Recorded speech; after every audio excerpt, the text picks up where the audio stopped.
Uncle Drew was one of the greatest point guards to ever grace the earth. In his later years of life, Drew's sole mission became to teach these young bloods how to play the game of basketball the right way. What these young bloods have to understand, that this game has always been and will always be about buckets. That's what I've been trying to tell them, B. Though what happens when the game stops being about buckets and becomes personal? When the team no longer wants you? When the team won't even let you play basketball the right way? What do you do then? This was the call Uncle Drew received one night by Kyrie Irving. He hadn't talked to Kyrie in years, but he knew that Kai was in need of some Uncle Drew wisdom. So there was only one thing to do. He packed up his bags, got into his van, and hit the road. 3,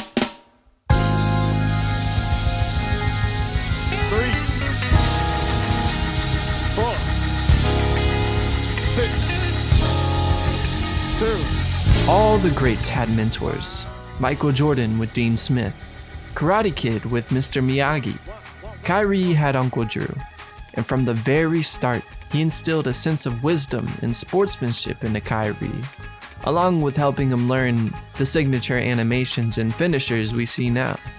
When Kyrie finally made it to the NBA, it seemed that Drew's job was finished. He no longer needed Drew and figured that the hard part was out of the way, and for a few years he was right.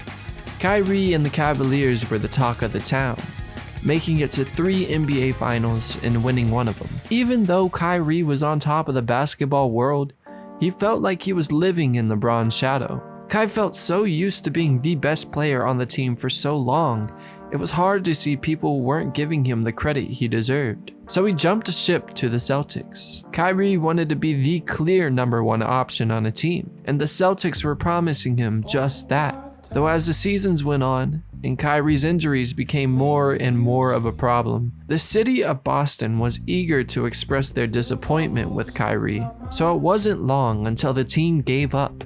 This was a new beginning for Kyrie. He teamed up with Kevin Durant and James Harden, the most ball-dominant big 3 we've ever seen.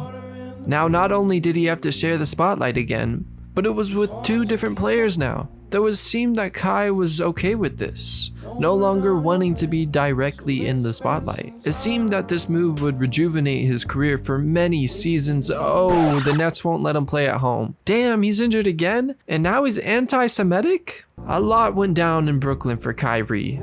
It turned out to be one of the worst periods of his life, with his grandfather passing away too. Kai was lost, and it didn't help that the media was trying to bring him down with every interview and talk show. Even though he was lost, he knew one thing was for certain. There was one person who could get him out of this rut, and that's when Kyrie made the call. Drew soon arrived to his house and said this: "I'll make it quick, young blood. It seems that you've surrounded yourself with all the noise. You're a well-spoken man, but the media is ruthless.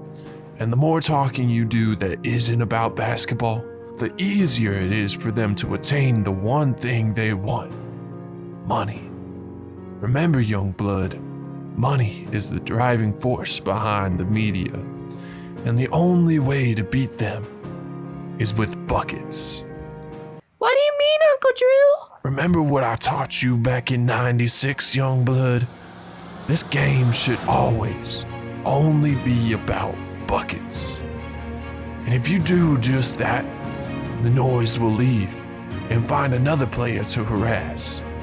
You just have to be so good that they have no choice but to leave you alone. And if the team you're on right now won't help you become your greatest self, leave and find someone who will. Later that same day, Kyrie requested a trade. He made a vow from this day on: all that matters is buckets.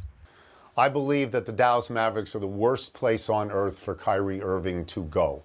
Don't listen to the noise, young blood. Back up top to Irving. 3-pointer. Puts it in! Kyrie Irving with... I mean, it's plays like this that get him that title. Looks to run. Behind the back. Pass Giddy. Drives. Hangs. Gets it. Got pocket 2. Irving has to put it up. Falling away. The 3 around and down! The other way.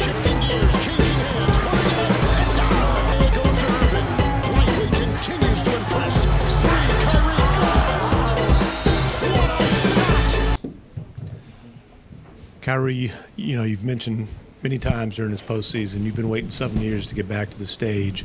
How does it feel, and especially coming off the way things went last year? It feels great, man. Definitely don't take this moment for granted because of how hard we had to work to get here, and we had to earn our spot into the NBA Finals. Damn proud of you. Wait a second.